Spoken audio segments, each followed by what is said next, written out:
Hello and welcome. Have you ever looked at a graph from a science experiment and seen the term FWHM? It shows up all the time in spectroscopy and can seem a bit confusing at first. But today, we are going to break it down in a really simple way. By the end of this video, you'll know exactly what FWHM is and why it's so important for scientists.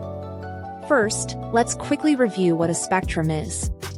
A spectrum is just a plot, a graph that shows intensity versus something like wavelength, frequency, or energy. These plots often have bumps or mountains on them, which we call peaks. Each peak represents a specific signal, telling us that something interesting happened at that particular energy or wavelength. This brings us to FWHM. The letters stand for full width at half maximum. Let's unpack that name step by step to understand it. First, you find the maximum of your peak. This is simply the highest point, its maximum intensity. Next, you calculate the half maximum. You just take that maximum intensity value and divide it by 2. Now, look at your peak again and find the 2 points on its slopes, one on the left and one on the right, that correspond to this half intensity height. Finally, we measure the full width. This is the distance between those 2 points, measured along the horizontal axis. That distance is the FWHM. A simple analogy is to think of a mountain. The FWHM is like measuring the width of the mountain when you are exactly halfway up to the summit. A skinny, steep mountain would have a small FWHM, while a wide, gentle mountain would have a large FWHM. But why do we care so much about this measurement? The most important reason is resolution. A smaller FWHM means better resolution.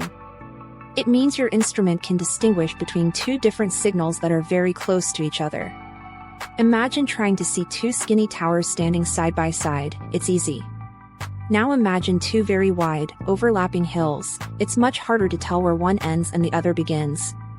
That's the power of high resolution, indicated by a narrow FWHM. Furthermore, the FWHM can tell us about the sample itself.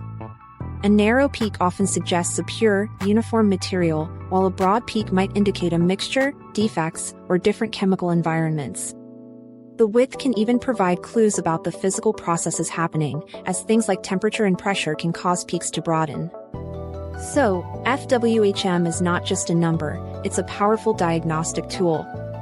Thank you so much for watching. I hope this explanation made FWHM clear and simple. If you found this video helpful, please give it a thumbs up and consider subscribing to the channel for more science content. Your support means the world and helps us continue making these videos. If you have any questions, please leave a comment below.